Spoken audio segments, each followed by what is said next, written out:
இன்னைக்கு ஒரு நாள் லைட் ஹவுஸ் போறதுக்காக சென்ட்ரல் ஸ்டேஷனுக்கு ஆப்போசிட்ல இருக்கிற பார்க் ஸ்டேஷனுக்கு நான் அண்டர் கிரவுண்ட்ல போயிட்டு எங்கே போக போறேன்னா நான் லைட் ஹவுஸ் ரயில்வே ஸ்டேஷனுக்கு தாங்க போக போறேன். டிக்கெட் பார்த்தா 5 ரூபாங்க, 2 பேருக்கு 10 ரூபாய். எந்த ட்ரெயின்னா ஏற்கனவே போன பறக்கும் ரயிலுங்க, எம்ஆர்டிஎஸ்னு சொல்லலாம். வழியா நம்ம ட்ரெயின் வந்துருச்சு. இந்த ட்ரெயின்ல தாங்க நம்ம போக போறோம். இல்லங்க பறக்க போறோம், ஏன்னா இது பறக்கும் ரயில். ஸ்டேஷன்ல இருந்து இந்த ட்ரெயின் வந்து பிரிட்ஜில ஏறி போயிடும், தரையில போகாது. அதனால தாங்க பறக்கும் ரயில் சொல்லுவாங்க. படம் ஷூட்டிங் ரேஸ் கூட பாக்கலாம். சென்ட்ரல் ஸ்டேஷன் கூட தெரியுது பாருங்க. நம்ம கவர்மெண்ட் ஸ்டேட் கூட இங்க இருந்து தெரியுது பாருங்க. சேப்பக் ஸ்டேடியம் கூட பாக்கலாம். போன வாட்டி வீடியோல நான் காமிக்கல, இந்த வீடியோல நான் காமிக்கிறேன். இங்க இருந்து மேட்ச் லைவா பாக்கலாம்.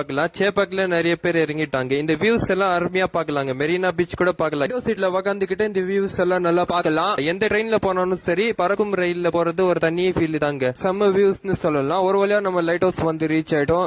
நீங்க பறக்கும் ரயில்ல போயிருந்தீங்கன்னா கமெண்ட் பண்ணுங்க. வீடியோஸ் கண்டினியூ பண்ணணும்னா ஸ்மார்ட் ஷவுல் பிளாக்ஸ் சப்ஸ்கிரைப் பண்ணி ஃபாலோ பண்ணிக்கோங்க.